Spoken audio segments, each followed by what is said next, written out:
Hey, hopefully you are okay. It's a bit worrying news we are seeing now. Yeah, the condition in India is pretty bad right now. Yeah. It's already been like two of my close family friends passed away due to COVID. No, man.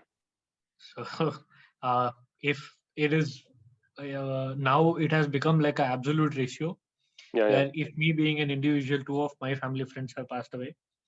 yeah, If you consider the entire population, it's thousands of people dying every day, yeah, and news is not capturing the correct amount of the infections and the morbidities.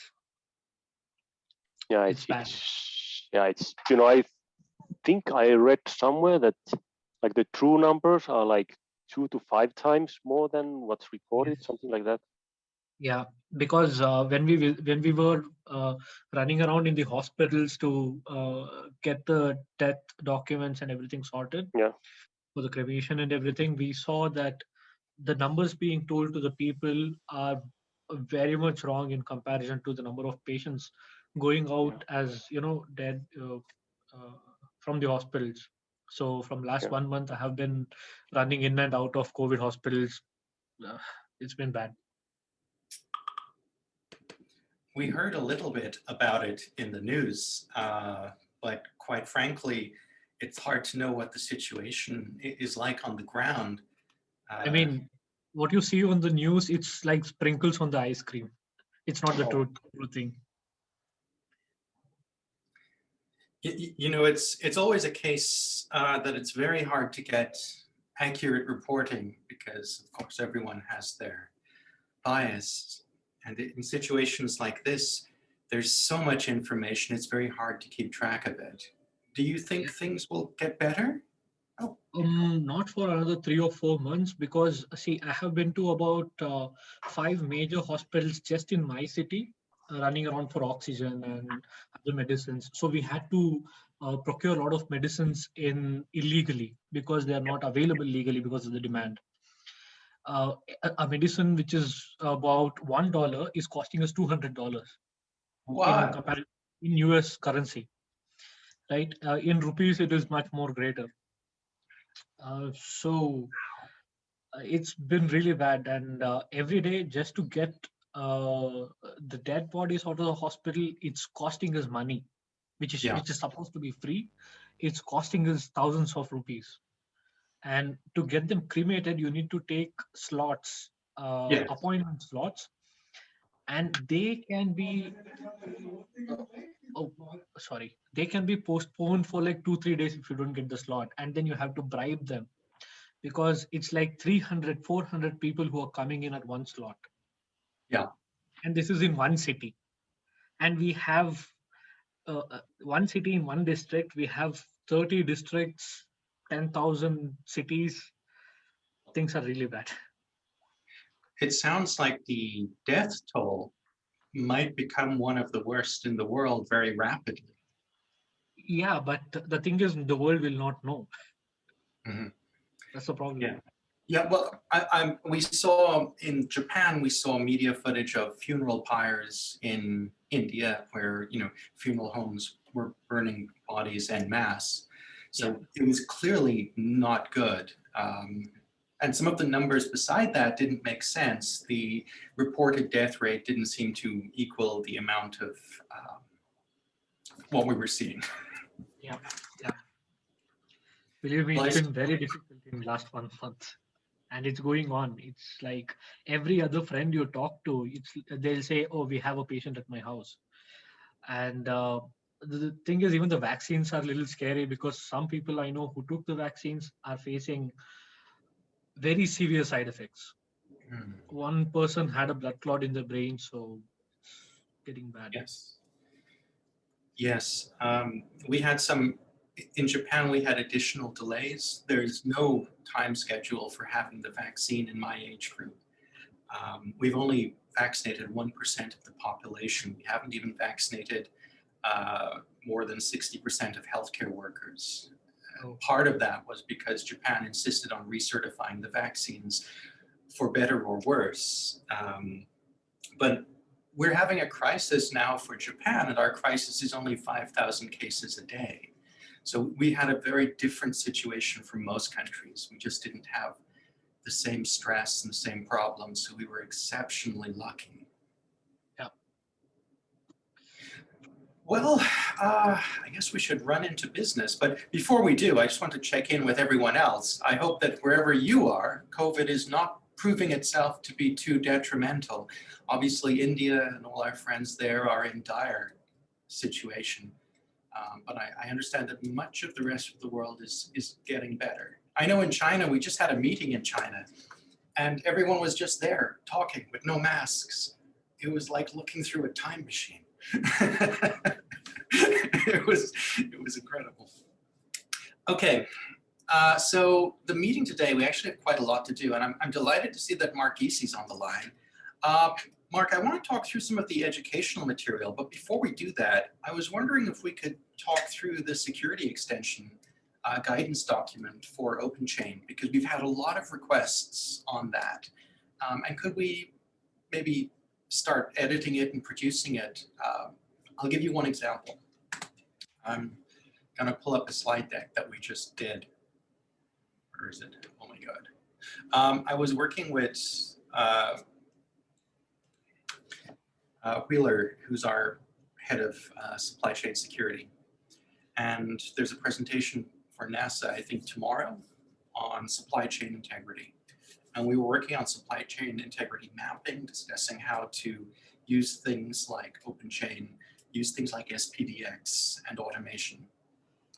And I believe that in the next few weeks and months, we will have a serious opportunity to position OpenChain very well in supply chain integrity discussions if we can seize it. And I'm just going to see if I can pull up the presentation. Okay. I'm going to see if I can share my screen, and forgive me if it goes horribly wrong, but I'm going to do my best. So we're going to try and share the entire thing and see what happens. Now, if it doesn't show the slide deck, let me know. Is it showing the slides here? Yeah. Excellent.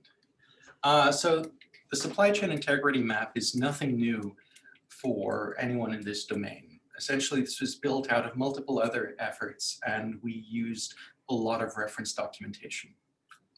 And what we've done in compliance significantly helps the supply chain integrity. And from where people are coming in, like the US government, they're interested in how people subvert the supply chain. SolarWinds obviously was a build environment corruption, which was really smart and elegant. But there's a lot of failure points. And we're essentially looking at ways to countermeasure on significant threat vectors. And stuff like OpenChain is in that dialogue right now. So, Mark, what do you think? Can we? Okay, so yes, Yeah. I mean, we can definitely go start that process. I was actually gonna, I mean, this is the first time, you and I spoke about that, so I wasn't prepared to go. Oh, no, I know. I just brought this up because you were there, and I was like, oh my God, he's here. Let's grab him. Okay, no. So what I was gonna recommend is that we definitely want to continue on with the security, but I was gonna recommend that we actually look at the spec today, and there's one section in there, the community engagement section, and that we consider and have that discussion about using that as our first optional piece, like pulling it out of the spec as a first, and in parallel, develop a guide for security that will eventually potentially evolve into another optional extension of the spec. And the reason why I say pull out the community engagement one is give us an opportunity to figure out how this new optional model will work using something.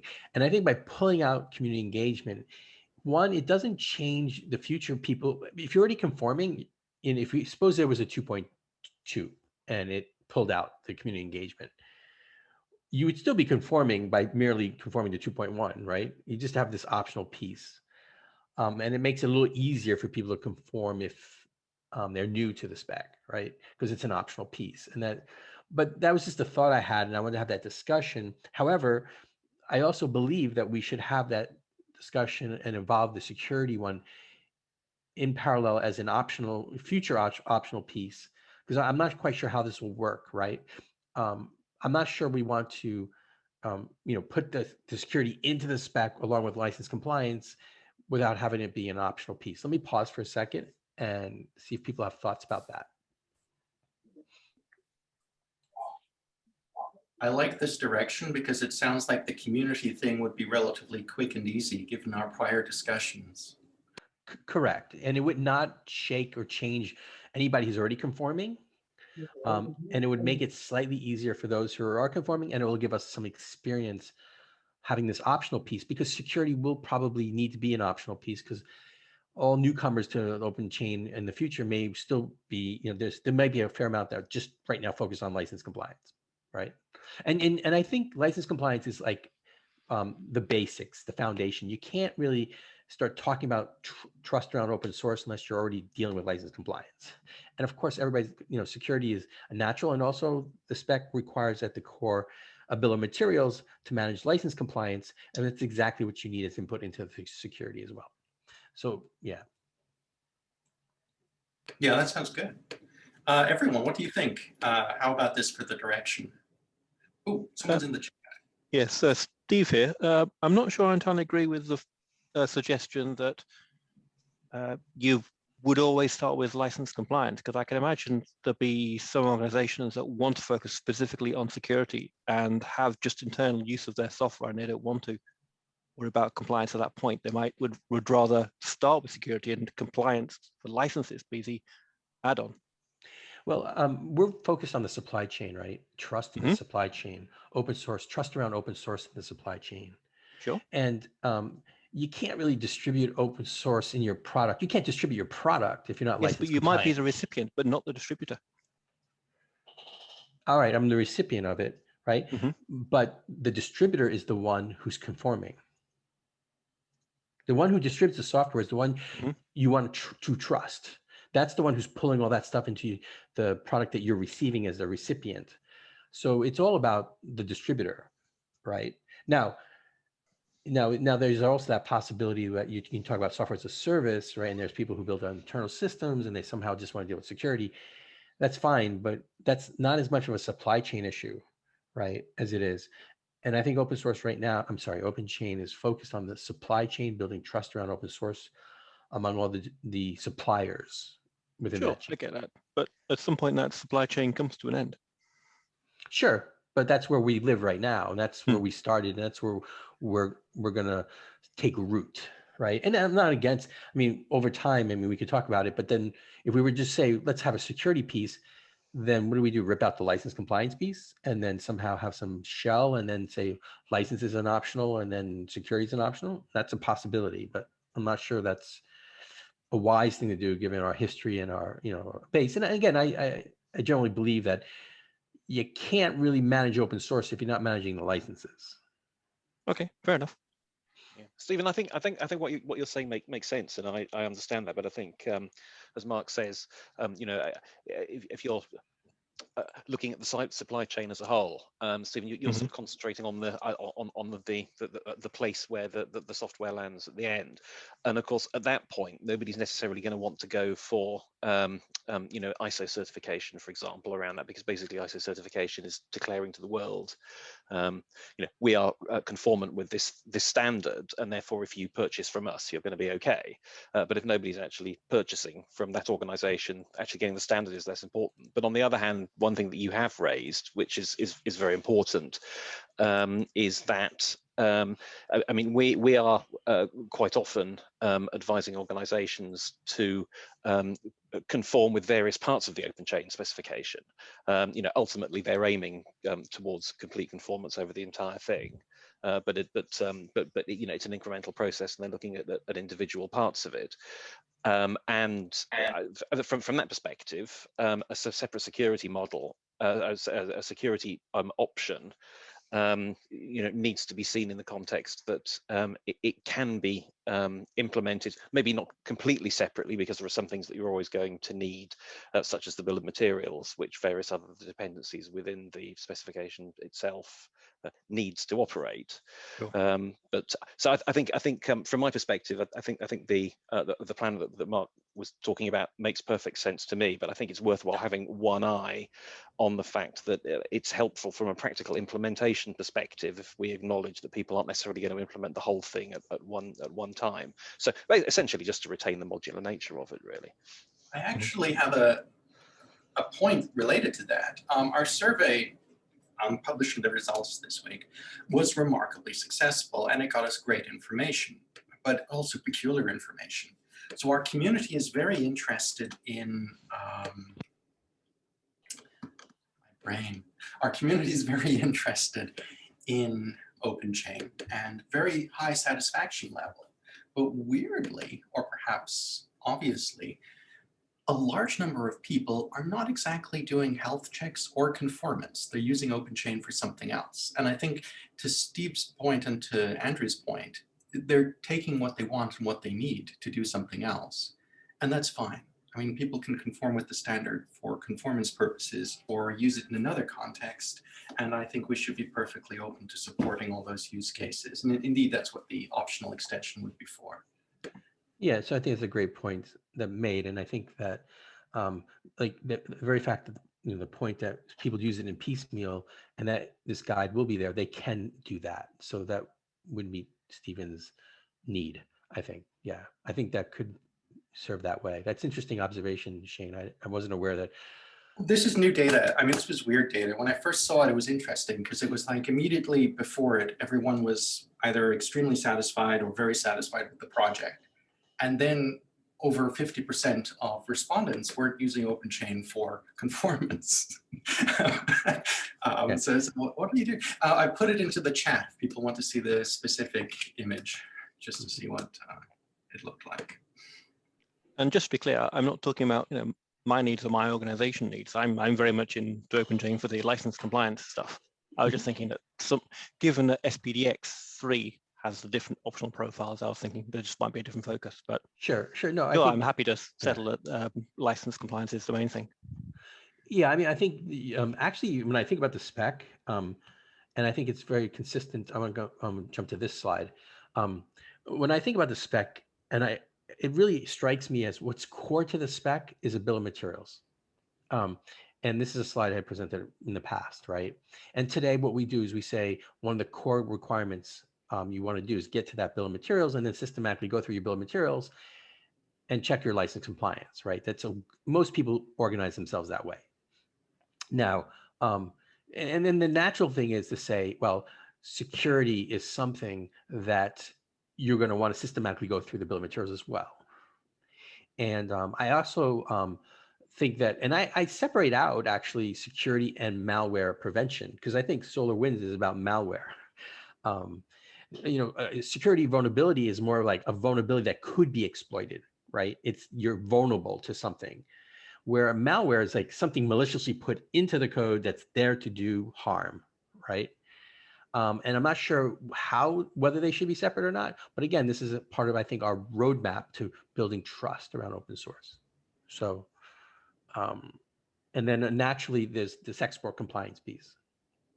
And yes, I think different people have different needs. And finally, I think less people here are concerned about this. But I think the Linux Foundation has been focused on the functionally safe aspects of software.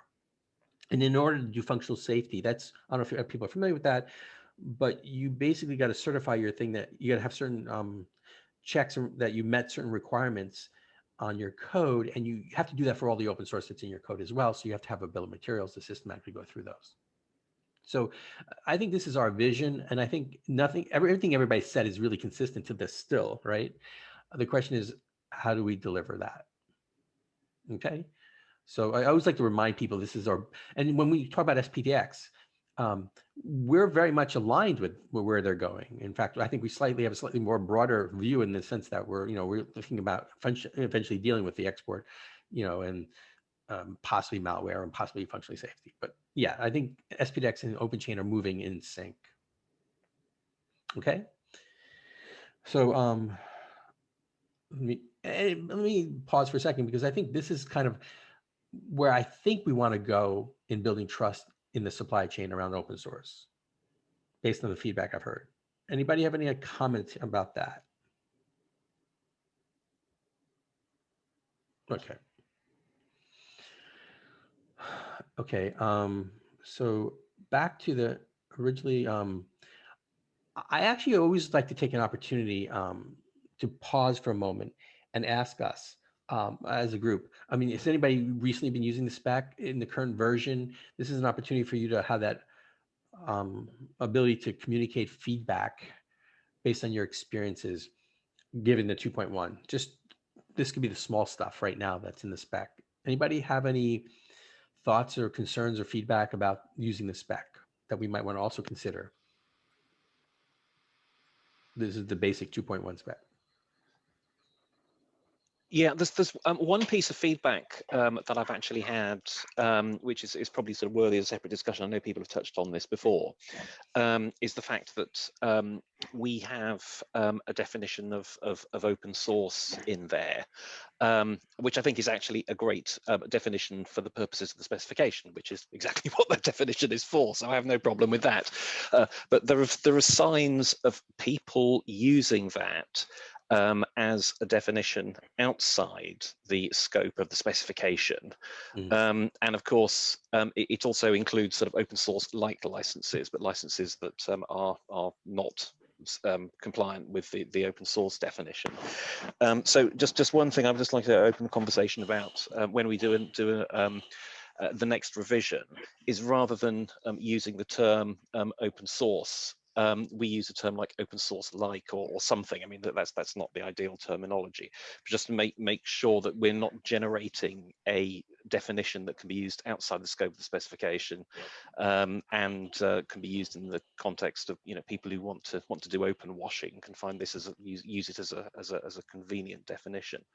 But I mean, in terms of the way that the specification functions, you know, I don't have any issue with that at all. It's just this one area of definition that I'm slightly concerned about, and well, I've had some external feedback on that.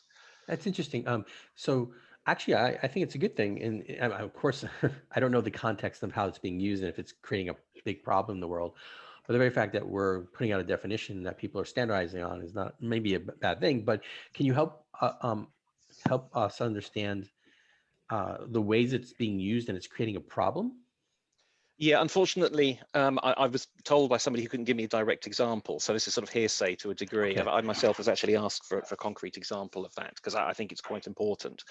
But it was in the context of somebody, almost like an open washing context, where somebody said, well, you know, this is a definition of open source, and then they referred to the definition of open source within the specification and said, you know, and within that definition, our product is something that it counts as open source. It's like, well, it doesn't, because it's under an open source like license. So, you know, there's absolutely no reason why that can't go through an OpenChain conformance procedure or have been made under an OpenChain compliant program. But it doesn't mean that the output is necessarily itself open source. And indeed, you know, we recognize that. It's a challenge actually to get to that definition. I do believe, and we should always be open to reviewing it, right? And I guess the question would be, it's always a challenge to change that, something like that, because it's so core to the. It is, but what I'm basically want to do is change the variable name and not the definition of the variable. I think the definition is great. I have no problem with that, and that's the problem that we've got. Is you know, I appreciate it's really difficult to actually change the definition, as in the operative part. But all I'm trying to do is if a definition is a variable, I just want to change the variable name to something else that doesn't overlap with you know, other definitions of that variable in other contexts. Okay. Any other thoughts there?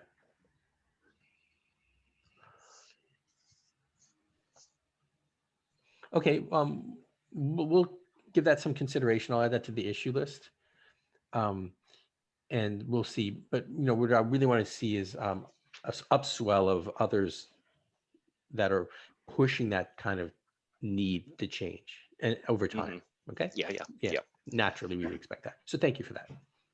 Okay. Any other comments about the spec, or is it perfect? It's almost perfect. All right. So, So I yes. have a comment. So we've been having some discussions in my organization about what exactly we need to do or prove to say we're OpenChain compliant. And I have somebody who's telling me that we can be OpenChain compliant without actually showing that the projects that we're auditing for license compliance are actually implementing changes that are recommended to get them fully compliant. So, yeah, I'm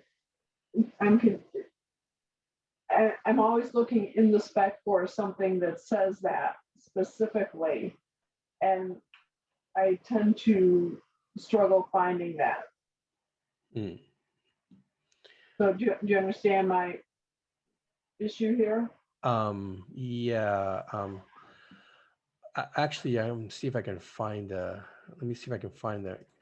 I think that the spec does say, okay, so Yeah. what you're saying is it's not always crystal clear that there's clear evidence that someone can claim it be, but I mean, based on my experiences, what we do is we go through the requirements and you gather up evidence for each of the requirements and you store that evidence. And we do that. We store the evidence that we satisfied a requirement. And if someone can go through and demonstrate that they've satisfied the requirements, and you know, they go through the you know, the online system, they whatever, they can claim OpenChain conformance. I think that's the basic bar. But is that not good enough? Well, I guess I would like to have more clear language. So the spec itself is very much around the process, right? Like having a policy, training the policy, having a process, having the roles. But you could have all that in place and then not actually achieve the purpose, which is having your work that you're releasing fully compliant. Okay. Right. So Like this that is an basically important, I understand execution. your concern. One thing we Yeah. don't guarantee, and I don't think anybody can, but we do not guarantee that because someone's runs an OpenChain compliance program, that that the product they ship is compliant, right? And that's no different than like ISO 9001, the quality. There's a certain level of discipline people put in place to make sure that they achieve a certain level of quality process to ensure that the output is high quality. But that doesn't mean there's not a bug or some flaw in a product. Like a company could be ISO 9001 manufacturing, you know, conforming, compliant, and then they could ship a product and all of a sudden they can have a recall, right, on that product, right? What it does do is OpenChain assures you that you have a discipline, you're a disciplined organization, and you're taking good measures to be compliant. I don't want to get overly technical here, but I'm, you know, being 100% compliant is, you know, given the nature of source code and the way it's documented, it's sometimes there are challenges. No one can possibly achieve that. And how can I say it? Guarantee. I don't think it's possible. Right. So, yeah, I'm not looking for, you know, kind of ISO audit type of stuff because I've been through those. I know how those work. But I'm looking for something in the OpenChain standard that says that you have to execute and be able to show that you're executing the process. The one thing I can find is in section 331, it says, in 3312, it says open source component records for the supplied software that demonstrates the documented procedure was properly followed. But that's related to bill of materials.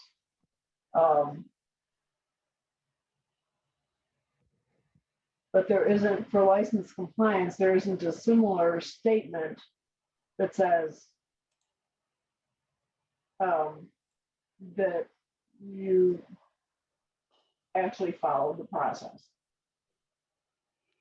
So if I was in an audit, there isn't something here that says. Okay, so Okay, so let's talk about that. I think you might have something that we might need to consider. You're saying that we don't have an extra check, that now they have a bill of materials, they've gone through, um, you're recommending that there's some item that says at the end, or they're about to complete their, I guess, IP review, and you want them to be able to make a declaration that to the best of their abilities, they followed the process. Exactly. Okay. I think this is something that sort of we've addressed by making this distinction between program certification and system certification. So program certification is where is basically somebody, a sort of third-party organization like us, going through the conformance questionnaire and being able to tick off every single one of those, but with external verification. And I mean, we've identified basically sort of 4 different levels of potential confirmation potential levels of compliance, but the 2 that we're concentrating on are the systems certification, program certification. So program is a demonstration that you have a program in place that is OpenChain conformant.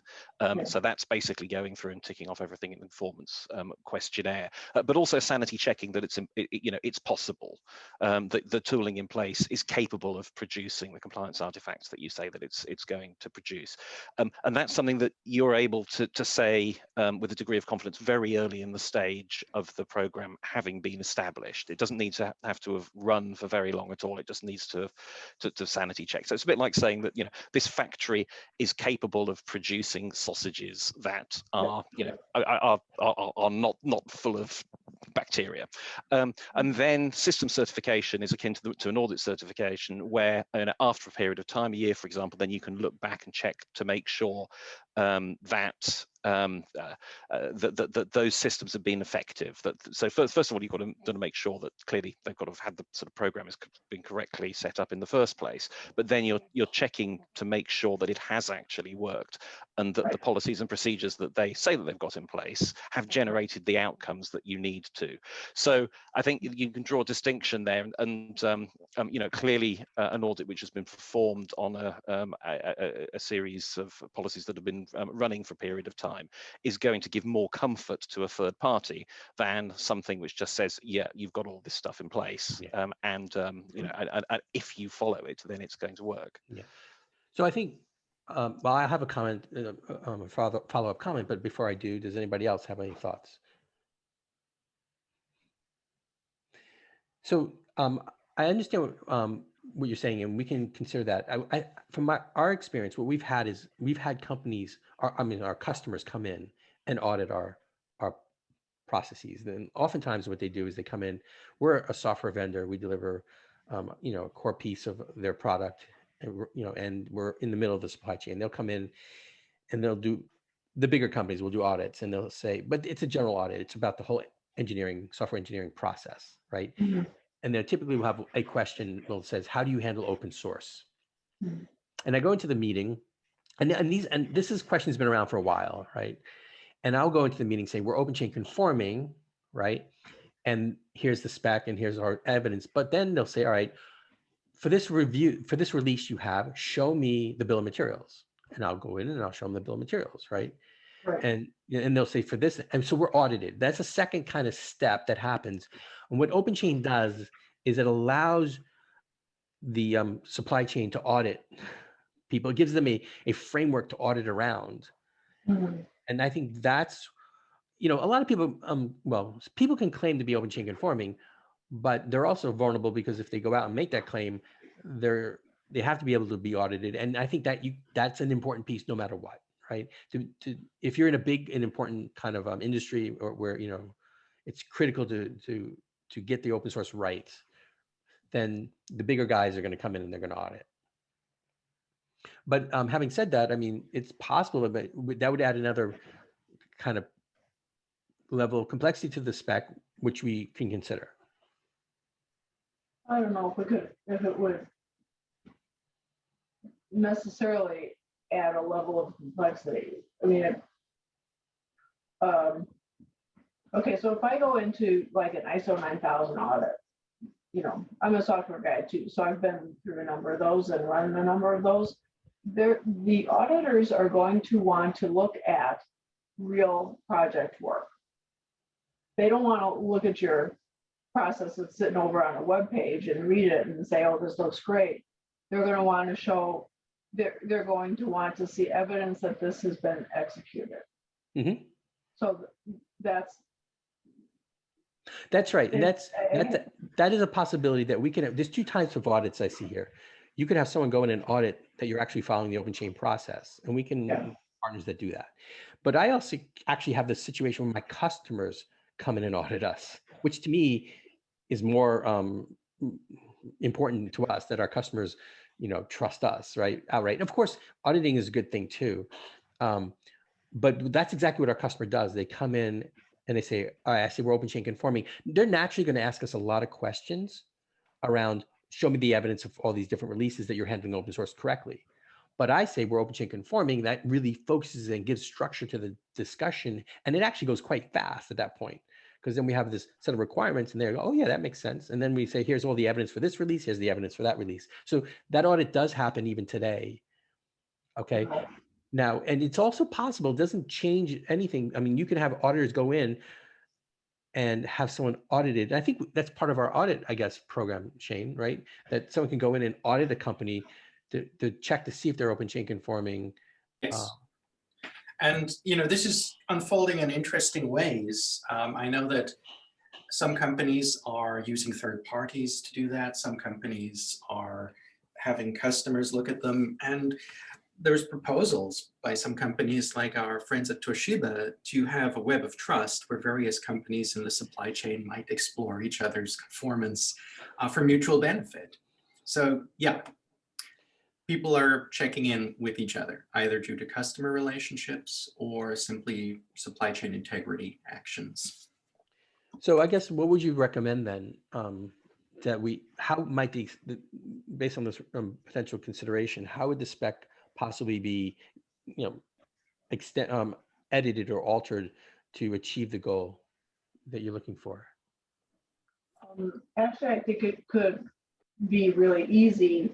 So for example, in 331, there's this one statement, 3312, that says, the supplied software demonstrates the documented procedure was properly followed. So if we added something similar to 332 that says, records that show the compliance process was followed, that might be satisfactory. Okay, so you're looking at 332, right? Yeah. So if you look right above at 3312, see that statement? Under verification materials? Yes. Demonstrates the documented procedure was properly followed, and then putting a similar statement in 332 as a 3322. I see what you're saying. Okay. And yeah, they did have to have evidence that they have they would have the compliance artifacts, really, I think would be the key here. So I think the compliance artifacts here is the key. We can potentially consider adding that to each of these, right? This one, as well as the ultimate goal is to deliver the compliance artifacts. Yeah. That gives you compliance. Okay. I see what you're saying. I think that you're right. I think that may not add necessarily a great deal of extra complexity. So, okay. Any other thoughts about that? The possibility of adding similar kind of section here to these following sections?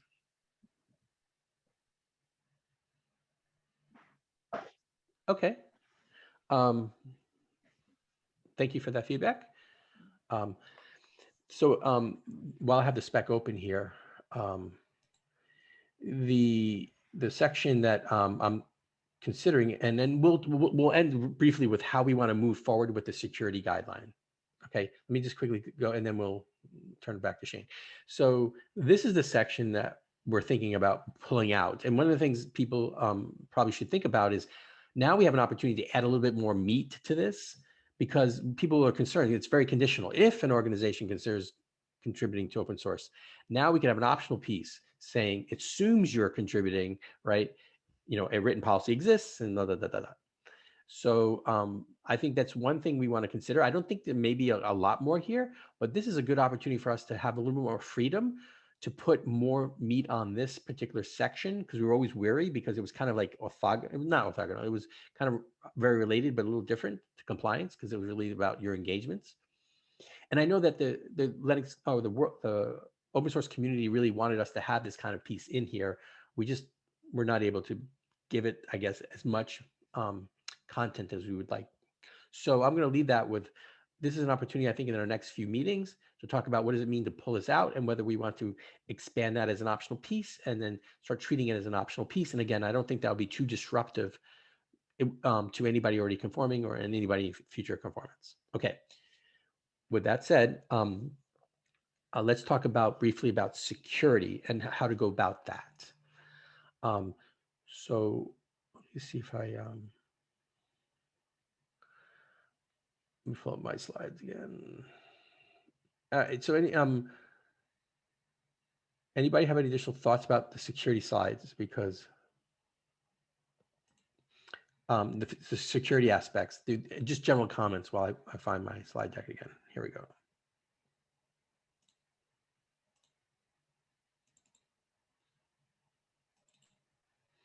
Okay, so if we're going to start the security guide, this would be, again, a guide.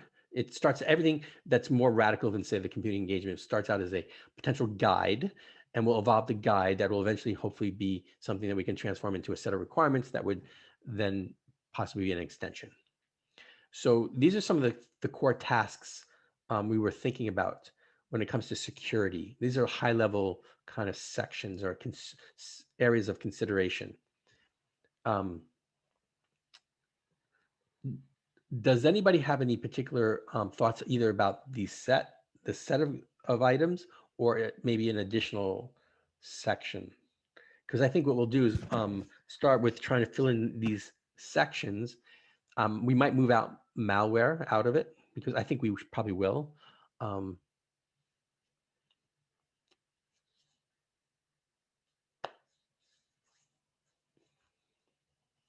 Okay. No particular thoughts there about how they like to see or some potential obstacles or. What is this slide talking about? Are you saying these are the tasks that somebody will be doing and therefore this is what the guideline should address? Yeah. Okay, I'm just trying to understand the Sorry about context that. Yeah. of the slide. Yeah, this slide was put into another presentation where there's more context. Yes. Next slide, I think. Oh, by the way, yeah, each of these items all require bill of materials. But so, this is how we might structure it, where we and what we would generally say is, that guide, initially doesn't have to say you're OpenChain conforming, and maybe never does, but the assumption is eventually if we have an optional section, you start out with that you're already OpenChain conforming, okay? And then you would expect there would be a policy, there would be some requirement around training, there would be roles and responsibilities, very similar to our other, our license compliance piece. The BOM will exist because you're OpenChain conforming. That's one of the big, huge benefits of OpenChain conformance. And when you have a vendor that you want to be able to know that they've done the right thing, having a BOM is, the core starting place. And then there's this idea of this is how I would structure the guide. Initially, this is a proposal, very similar to how the license compliance piece is if we did security. Does anybody have any? And when I say process 1, process 2, and process 3, those are to be determined, right? Any thoughts about structuring this moving forward? Because we will start to talk about that. Like we'll start adding in the guide, a policy will exist, right? There'll be certain training. Anybody have any thoughts about what's missing? This doesn't necessarily seem like it fits, or maybe this is a good idea. Does it make sense to consider the difference between security and license compliance, in that license compliance, you do it, you get an artifact at the end and you're done. Whereas security, it can change in real time. So what you was secure and then suddenly isn't secure, even though nothing has changed on your end. Yes, you make a very good point. It's because after a lot of times people say, all right, we shipped the product, we did our security vulnerability analysis, right? And then all of a sudden a new thing is learned in the world, right? And your product is already shipped and then people are building on top of it. And you learn about something new, you need to be able to provide a notification, right? To that which of your products has that potential issue. I think that's an important thing. It is a quite complex thing to do, but I think it is an important part of that. Is that what you mean? Is that what you're talking about? Yes. Yeah, I think it's a very important part. I think a lot of companies are still, challenged to do that today. But go ahead. Yeah. So can I raise a point about change management in here? I'm just thinking loud. Do we need to mention change management at all? Because when we talk about security vulnerability, I'm looking at policy and roles and responsibilities. Let's talk about that. Can you give me a little bit more definition around when you say change management? How does that apply in the context of security? How we deal with change in respect to the alignment of changes, if we propose any changes to overall organizational change management policy. Change management to the actual policy document? Is that what you're referring to? I don't know.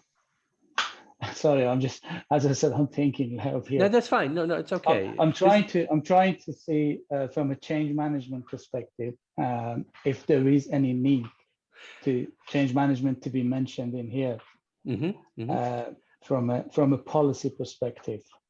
Yeah, that's fine. I mean, I think that's this is a brainstorming a little bit. This is all new, and this is where it's really fuzzy what we're looking at right at the moment. So I'm going to conclude it here because I know Shane needs some time. Let me give you an example, because when we worked with one of the clients about open source policy, one of the things we realized is missing in here and suddenly came to our attention was there was no change management policy alignment with what we propose in respect to open source policy. And the client was confused how to deal with change management requirements with respect to introducing of this policy. Okay, so you're saying it's a policy in general, right? Because the core spec has policy. Yeah. Okay, not security so much. Okay, so we can talk about that as well. I have to do some homework to understand that. It's a good point. I mean, policies change, and you want to make sure that things are properly propagated and people are properly educated, right, about the new policy changes, right? We don't address that yet in the core spec. I have to say I'm not as familiar with that activity. I'm not saying it doesn't happen; it happens, right? But I think I look forward to some other people and their expertise there. I think that's worth considering. Yes. Okay. Thank you for that, Shane. I'll stop sharing. Wow, that was a lot of stuff. Okay. Thank you, Mark. That was absolutely brilliant. Oh, I think Yari has his hand up. Yep, I think this kind of goes a little bit towards what Stephen was saying, that basically one thing with security is always like what do you do once there's a breach or whatever. So I guess in the case of supply chain is that okay, you have already shipped something, and I think that's maybe one of those 1, 2, or 3 processes there that okay, how do you handle the situation once things have changed and there's I don't know some new vulnerability appearing from somewhere, then what is your process to fix that? I don't know if that makes sense. No, it makes sense. I'm actually adding that to that slide. How to handle breaches. I mean, that's at the core. we actually have a small piece within the license compliance where that you have a way of accessing contacting the organization when you have a compliance question. We don't even handle in the spec if someone finds that they think they're compliant and all of a sudden they realize they're not. They learned something else about, some developer came forward about something and then they realize, oh, they have to update. So we don't really even handle that in the current spec for license compliance. But definitely security is very important for that reason. Yeah. So I've added to that slide, and we'll make sure that we include that in this discussion in the future. Okay. Yeah, I also back this. I think issue management, issue tracking, problem resolution, something like that would really make sense. Okay. I mean, this does also feed back to license compliance as well, because this is something that we have in the sample open source policy that is published on the OpenChain website. It talks about code selection policy, and that's the point at which it becomes relevant for license compliance as well. We probably don't have time to talk about that at the moment, but it does suggest another way in which we could have a useful conversation about how OpenChain could be optionally extended. Yes.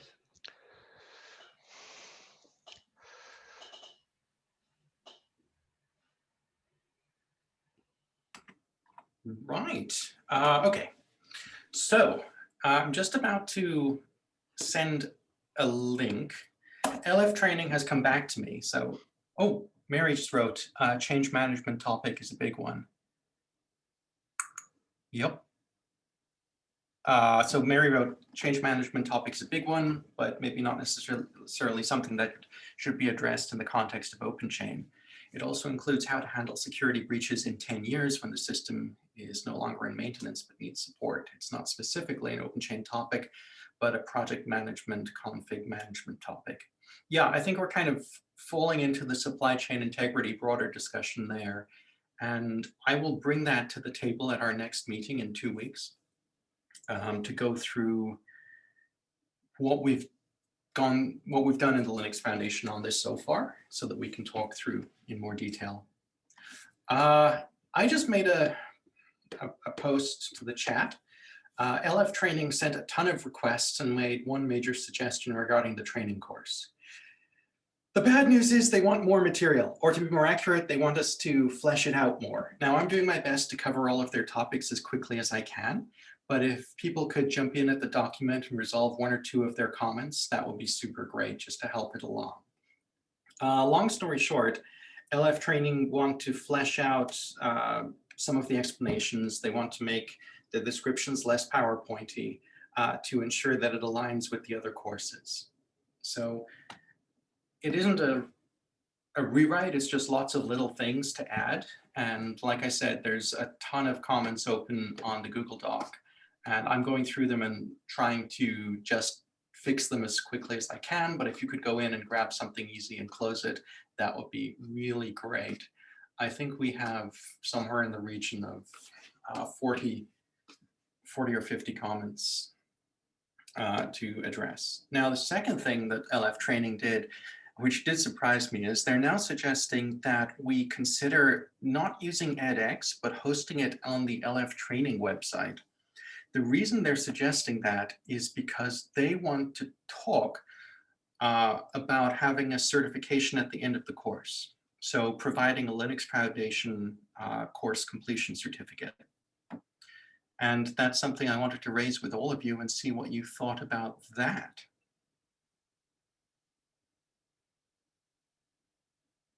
Oh, Balakrishna said much better. Is that in the context of the training or the supply chain integrity? Supply chain integrity, the training, and then finally giving a certificate out. And if the certificate is free, then even much better. Yeah, so that was actually why they suggested the change.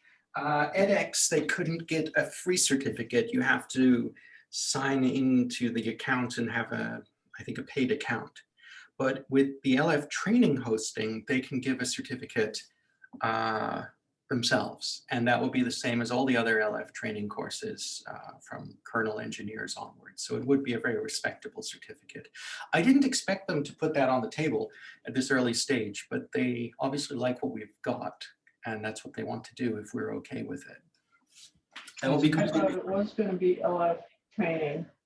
And yes, that's preferred because we want to make it as part of our curriculum. So, I mean, it sounds like everyone's quite positive with that. And I'm guessing a lot of us already use LF training certificates for our teams. So it would just be one more. And yeah, you should just see my LinkedIn. It's being filled up with LF training certificates. Yeah. Now, Yari looked through the document and noticed there's a lot of there's a lot of comments. There are a lot of comments. They came back with a lot more comments than I had expected. I think it's because when they reviewed it and they decided, let's try and do a certificate on it, they wanted to put it in the same context as the other training and have the same material. Just so people can see what we've got here, I'm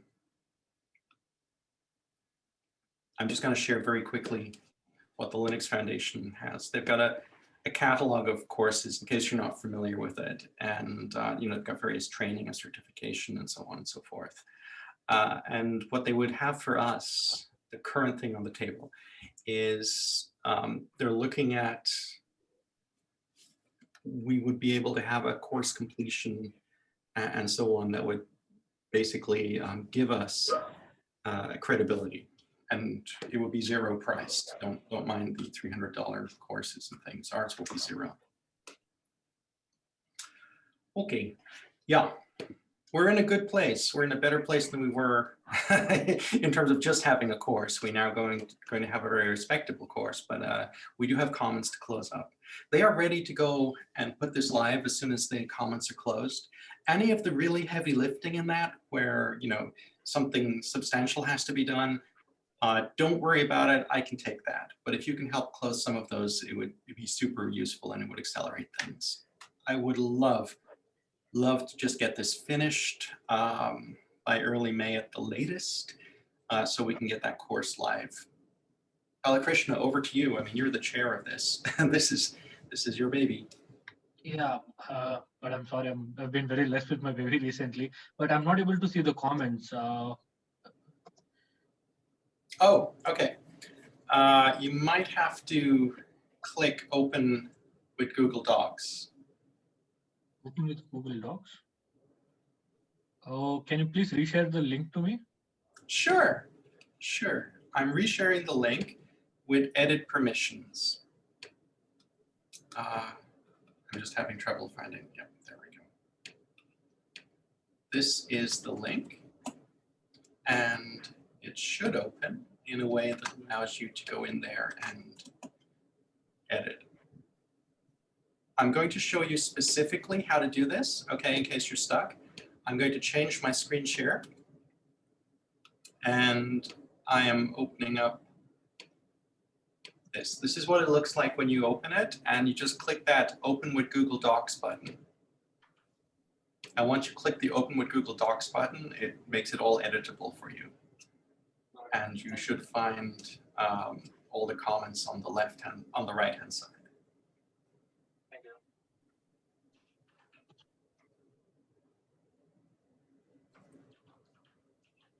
Some of it's simple, you know, provide a title, put in a URL, give an example, stuff like that.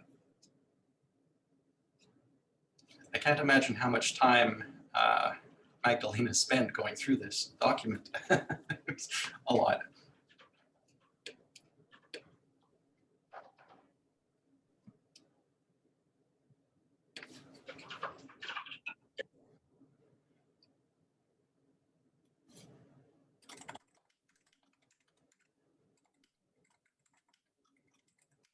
Do they run this through some kind of a tool that like automatically adds the voice?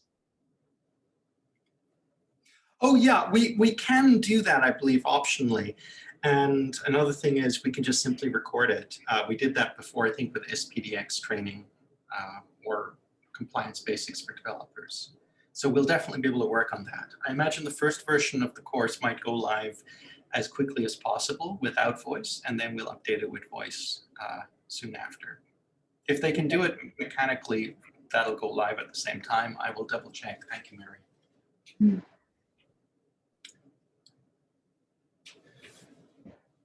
Right, that is our to-do list.